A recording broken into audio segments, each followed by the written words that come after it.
Welcome to Arifu Video. Selamat menyaksikan.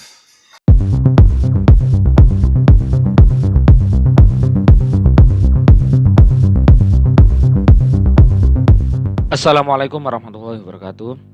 Jumpa lagi di pertemuan ke-6 mata kuliah Etika Profesi dengan judul yaitu Cybercrime, Modus, Penyebab, dan Penanggulangannya. Saat ini kita melakukan komputer yaitu sebagai universal tool. Artinya komputer itu mengerjakan hampir apa saja dan membantu apa saja yang ada di dalam kehidupan kita sehari-hari. Komputer tidak perlu tidur, tidak perlu makan, tidak perlu istirahat. Perlu istirahat juga sih. Komputer tidak pulang rumah karena sakit atau ambil cuti untuk refreshing, rekreasi, dan lain sebagainya. Mirip secara kerja seperti kayak para malaikat. Seringkali lebih efisien daripada manusia. Itu sebabnya dengan adanya komputer itu, pekerjaan yang biasanya banyak dilakukan banyak orang bisa memangkas, yaitu lebih sedikit karyawan. Berikut ini ada komputer versus manusia.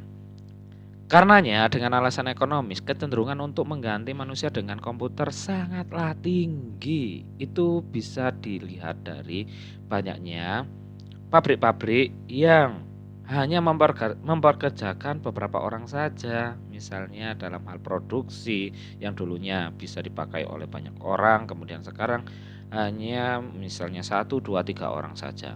Nah, ini ada contoh lagi, yaitu teller bank, operator telepon, ya, jasa pengetikan, grafik artistik, satpam, buruh perakitan, dan lain sebagainya juga semakin, ya, bisa dibilang nggak begitu banyak orang, ya, karena bisa dikerjakan oleh komputer. Bahkan profesional seperti dokter, pengacara, guru, akuntan, psikolog menemukan bahwa komputer dapat melakukan beberapa tugas yang mereka lebih efektif, ya. Beberapa tugas mereka lebih efektif karena ya itu tadi bisa lebih teliti. Nah, kemudian ada istilah komputer de-skilling manusia. Artinya contohnya kayak pilot dilengkapi dengan autopilot.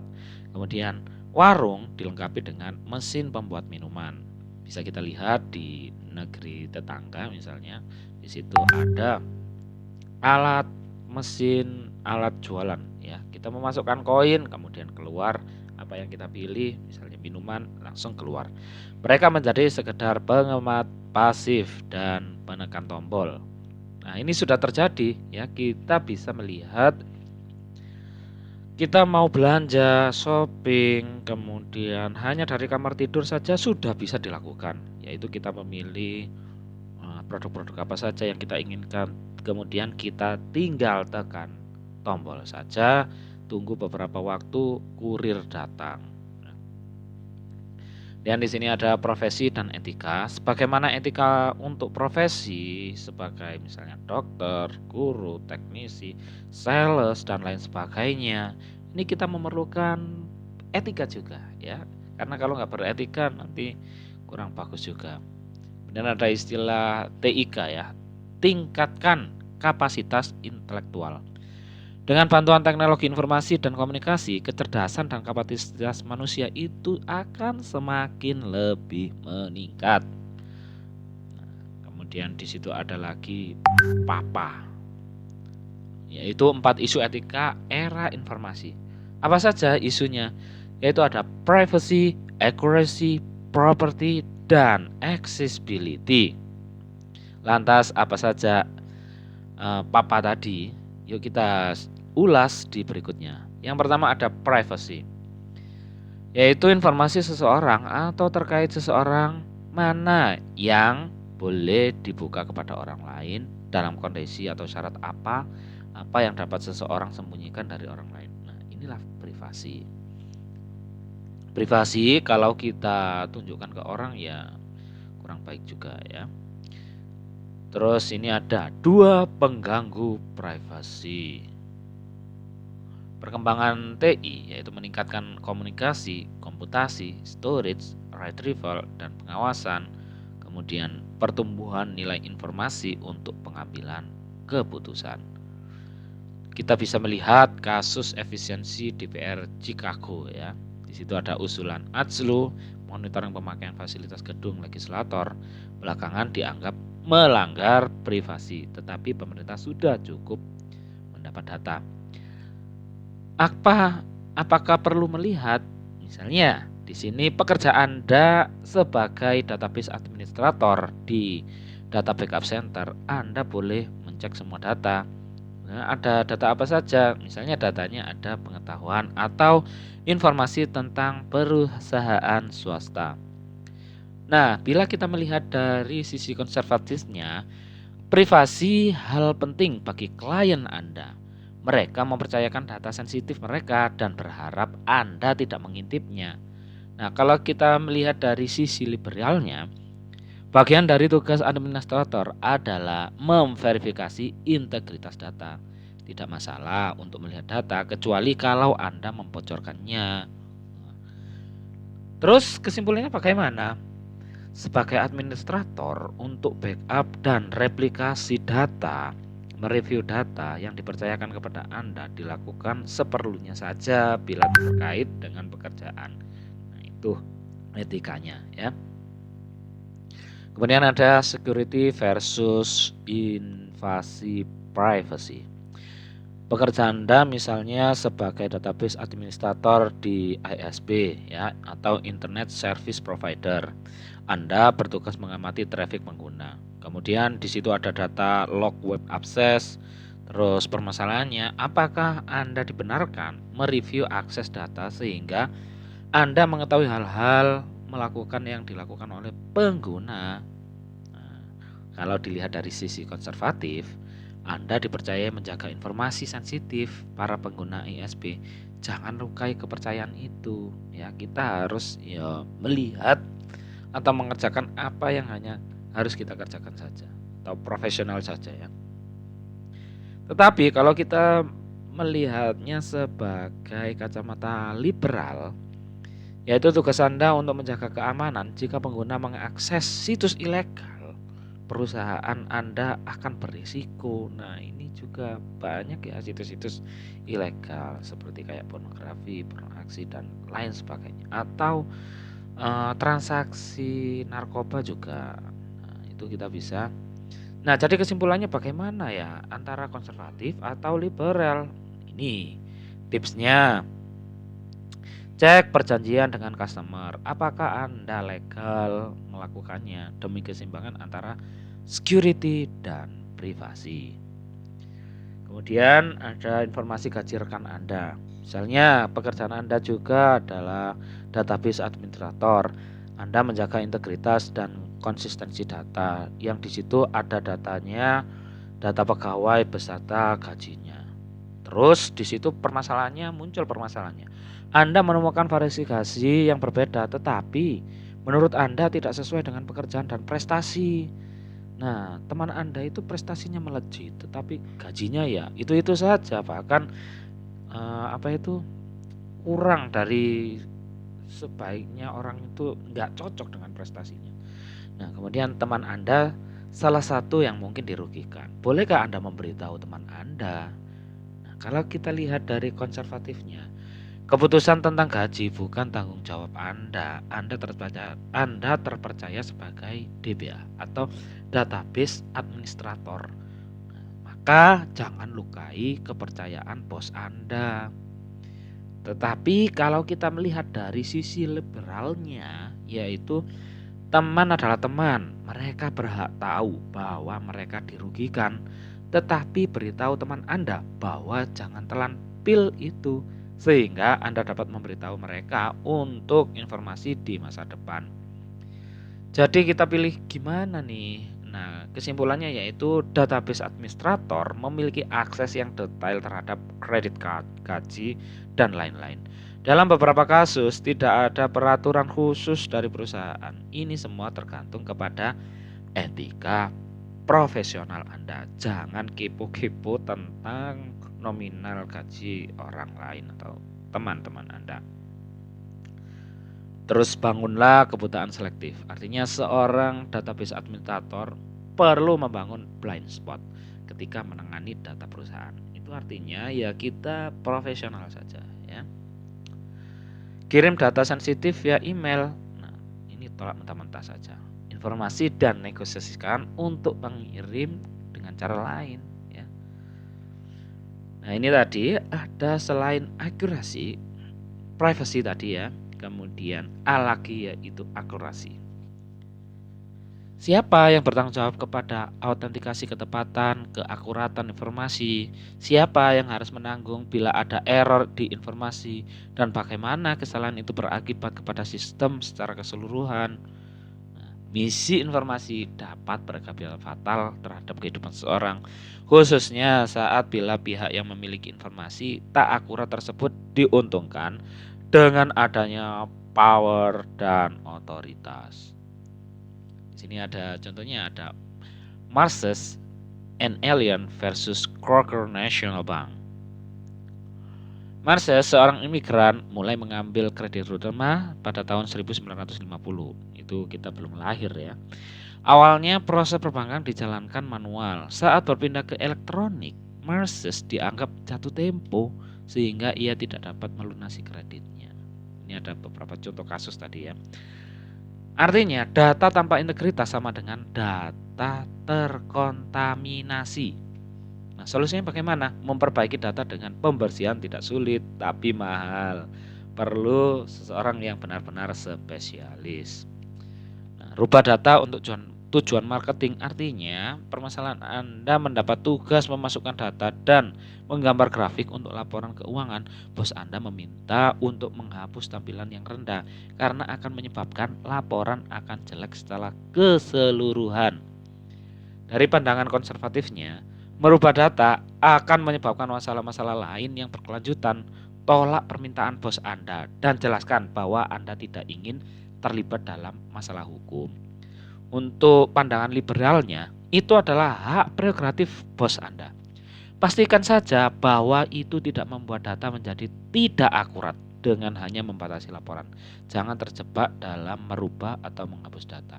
Jadi kesimpulannya, sayangnya hal ini sering terjadi. Tidak melaporkan sesuai data tertentu lebih baik daripada merubah data. Selalu ingat hukum dan etika profesional Anda, karena apa yang Anda lakukan akan menjadi bahan pijakan suatu keputusan dan kredibilitas Anda.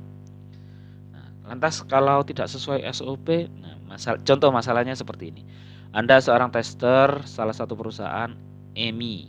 Seorang teman Anda melewati beberapa tahapan SOP, atau SOP itu kalau kita namakan standar operasional ya. Karena dianggap menghabiskan waktu saja, ia mengatakan bahwa ia tahu bagian tricky program tersebut. Nah, kalau kita lihat dari pandangan konservatif, Anda harus beritahu tester leader Anda karena ia akan merusak hasil testing secara keseluruhan. Kalau dilihat dari liberalnya, nasihati ia secara pribadi dan informasikan kepada tester leader pada saat yang tepat. Jadi kalau digabung, kesimpulannya, pekerjaan yang tidak sesuai prosedur merusak konsistensi dan integritas data, yang pada akhirnya merusak reliabilitas program, software, dan kredibilitas institusi. Kemudian di sini ada PA, kemudian P lagi, properti. Siapa pemilik informasi, bagaimana harganya, siapa channel atau bagaimana informasi itu mengalir, siapa yang boleh mengakses. Ini ada intellectual property. Properti sendiri itu apa sih? Yaitu sebuah informasi mungkin memerlukan harga yang tinggi untuk memproduksinya. Nah, sekali diproduksi secara digital, maka ia diproduksi sangat mudah ya. Sangat mudah diproduksi dan didistribusikan tanpa merusak produk aslinya. Misalnya kalian mendesain suatu produk ya, kemudian desain Anda dicuri dan disebar-sebarkan tanpa izin Anda. Nah, itu maka akan tidak sesuai dengan etika. Atau kalian sudah membuat suatu program kemudian tanpa izin atau apa, ada seseorang yang mengambil dan mendistribusikan, maka di situ akan ya etikanya kurang bagus ya. Kerentanan kekayaan intelektual, kehilangan informasi, lemahnya proteksi terhadap informasi, ketergantungan kepada informasi di mana kita tergantung, tidak andal atau error ya. Kemudian yang berikutnya yaitu accessibility, yaitu informasi apa yang diperoleh untuk seseorang atau organisasi dalam kondisi seperti apa, sama dengan privacy, tapi dari sudut pandang pengguna informasi. Nah, ini ada pepatah dari kata-kata mutiara atau kata bijak dari Gordon Barnes 1997, yaitu what is computer ethic? Ethic for computing professional is ethical rules and judgment applied in a computing context based on professional standard and a concern for the use of the computing product. Itu kalian artikan sendiri karena kalian sudah semester 7, pastinya bahasa Inggrisnya sudah mahir, ni hen li hao. Nah, kemudian cybercrime, sebuah evaluasi kejahatan, jenis kejahatan konvensional. Ini adalah cybercrime ya. Jadi kalau ya sama sih sebenarnya kejahatan yang di dunia nyata dengan kejahatan cyber ya. Cuman kejahatan cyber ini bisa skopnya bisa meluas lebih lebar lagi ya. Contoh-contohnya seperti ini, ada kejahatan kera biru atau blue collar crime. Seperti contoh pencurian, penipuan, pembunuhan. Kemudian ada kejahatan kerah putih, artinya white collar crime. Kejahatan korporasi, kejahatan birokrat, malpraktek, dan lain sebagainya. Nah, apa sih jadi kesimpulannya? Cybercrime itu merupakan bentuk-bentuk kejahatan yang ditimbulkan karena pemanfaatan teknologi internet. Dapat didefinisikan sebagai perbuatan melawan hukum yang dilakukan dengan menggunakan internet yang berbasis pada kecanggihan teknologi komputer dan telekomunikasi. Jadi bisa disimpulkan seperti ini ya, cybercrime itu dilakukan biasanya kepada orang-orang yang intelektualnya tinggi tetapi tidak beretika gitu ya. Ini ada karakteristik unik dari cybercrime, meliputi apa saja. Di situ ada ruang lingkup kejahatan, sifat kejahatan, pelaku kejahatan, modus kejahatan, jenis kerugian yang ditimbulkan apa saja. Nah, berikut ini ada jenis cybercrime. Berdasarkan jenis aktivitasnya, yang pertama ada unauthorized access. Terjadi ketika seseorang memasuki atau menyusup ke dalam suatu sistem jaringan komputer secara tidak sah, tanpa izin atau tanpa sepengetahuan dari pemilik sistem jaringan komputer yang dimasukinya. Contohnya ada probing and port scanning, merupakan contoh dari kejahatan ini. Aktivitas port scanning atau probing dilakukan untuk melihat servis-servis apa saja yang tersedia di server target. Kemudian yang kedua ada illegal content ya. Merupakan kejahatan yang dilakukan dengan memasukkan data atau informasi ke internet tentang sesuatu hal yang tidak benar, tidak etis dan dapat dianggap melanggar hukum atau mengganggu ketertiban umum. Ini yang bisa kita lihat dengan berita hoax ya. Kita bisa memfitnah sana sini tetapi ada yang maha melihat.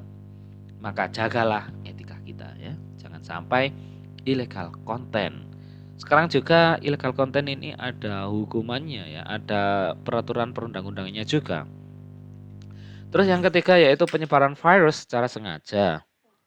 Nah, penyebaran virus secara sengaja ini yaitu penyebaran virus umumnya dilakukan dengan menggunakan email. Seringkali orang yang sistem emailnya terkena virus tidak menyadari hal ini. Virus ini kemudian dikirimkan ke tempat lain melalui emailnya. Contohnya ada kasus virus Melissa, I love you, and Sircam. Kemudian yang keempat ada data forgery. Kejahatan jenis ini tujuannya untuk memalsukan data pada dokumen-dokumen penting yang ada di internet. Maka berhati-hatilah kalau Anda jangan sampailah upload-upload dokumen-dokumen penting yang bersifat publik ya. Kalau bisa harus kalian amankan begitu. Yang kelima ada cyber espionage, sabotage, and extortion. merupakan kejahatan yang memanfaatkan jaringan internet untuk melakukan kegiatan mata-mata atau spying terhadap pihak lain dengan memasuki sistem jaringan komputer pihak sasaran.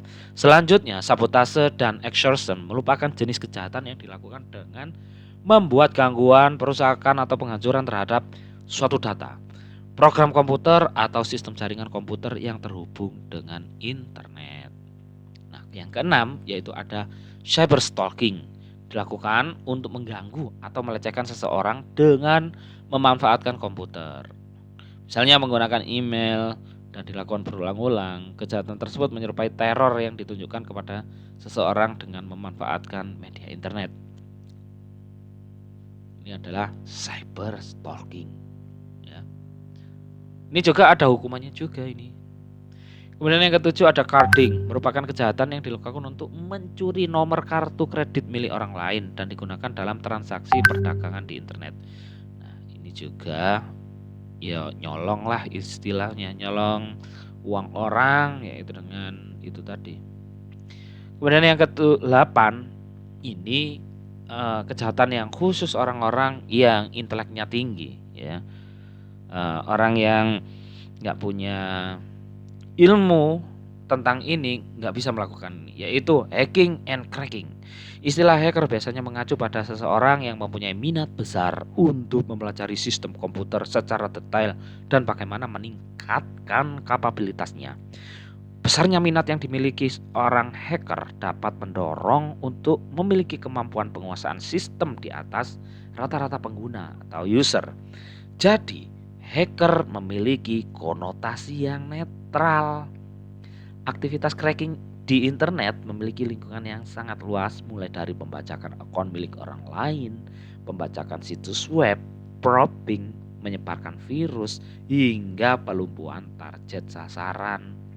Ini artinya orang pinter tetapi yang gak beretika itu akan jauh lebih berbahaya daripada orang bodoh yang melakukan kejahatan. Karena orang pinter, intelek tinggi yang jahat itu ngeri banget ya. Jadi kalian mempelajari tentang teknik informatika ini setelah bisa dan expert, kalau bisa juga dibarengi dengan etika yang baik. Kita bisa melihat kasus Bjorka ya, yang saat ini sedang marak baru-baru ini. Di situ ya antara ada yang dirugikan, ada yang merasa diuntungkan ya, semacam kayak Robin Hood ya. Tapi kalau etikanya sih kurang bagus ya, seperti itu. Kemudian yang ke-9 ada cyber quoting and typo quoting, merupakan kejahatan yang dilakukan dengan mendaftarkan domain nama perusahaan orang lain dan kemudian berusaha menjualnya kepada perusahaan tersebut dengan harga yang lebih mahal. Typo squatting adalah kejahatan dengan membuat domain yang mirip dengan nama domain orang lain. Kemudian ada hijacking, merupakan kejahatan melakukan pembajakan hasil karya orang lain. Yang paling sering terjadi adalah software privacy atau pembajakan perangkat lunak. Nah, yang ke-11 yaitu cyber terrorism. Suatu tindakan cybercrime termasuk cyber terrorism jika mengancam pemerintah atau warga negara, termasuk cracking ke situs pemerintah atau militer. Ini juga nggak boleh ya. Berdasarkan motif kegiatannya sebagai tindakan murni kriminal, kejahatan yang murni merupakan tindakan kriminal yang dilakukan karena motif kriminalitas. Kejahatan jenis ini biasanya digunakan internet hanya sebagai sarana kejahatan. Contoh kejahatan semacam ini adalah carding. Cybercrime sebagai kejahatan abu-abu pada jenis kejahatan di internet yang termasuk dalam wilayah abu-abu. Cukup sulit menentukan apakah itu merupakan tindakan kriminal atau bukan, mengingat motif kegiatannya terkadang ya bukan untuk berbuat kejahatan, bisa juga untuk ngeprank atau yang lainnya. Contohnya adalah probing dan port scanning ya. Berdasarkan sasaran kejahatannya, yaitu bisa menyerang individu atau against person. Jenis kejahatan ini sasaran serangannya ditujukan kepada perorangan atau individu yang memiliki sifat atau kriteria tertentu sesuai tujuan penyerangan tersebut. Beberapa contoh kejahatan ini antara lain ada pornografi, cyber stalking, cyber trespass. Nah, ini bagus juga ini untuk mematikan karakteristik seseorang. Kemudian yang berikutnya yaitu menyerang hak milik atau against property. Cybercrime yang dilakukan untuk mengganggu atau menyerang hak milik orang lain. Contohnya ada carding, cybersquatting, typosquatting, hijacking, dan forgery. Kemudian yang berikutnya ada menyerang pemerintah. Nah, ini kalau di istilahnya itu makar ya, against government. Cybercrime against government dilakukan dengan tujuan khusus penyerangan terhadap pemerintah. Atau kalau orang dengar atau bot ya, makar. Nah, berikut ini ada faktor-faktor yang mempengaruhi terjadinya cybercrime. Ada faktor politik. Ini biasanya musim ketika mau pemilu tiba. Musim-musim pilihan-pilihan di situ, maka banyak juga cybercrime juga ya. Faktor ekonomi, faktor sosial budaya. Nah, ada beberapa aspek untuk faktor sosial budaya. Antara lain ada kemajuan teknologi informasi, sumber daya manusia, komunitas baru. Lantas apa sih dampak cybercrime terhadap keamanan negara? Ini kurangnya kepercayaan dunia terhadap misalnya Indonesia ini ya.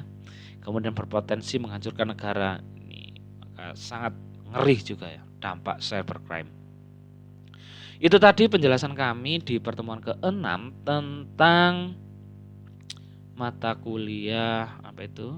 Etika profesi tentang cybercrime.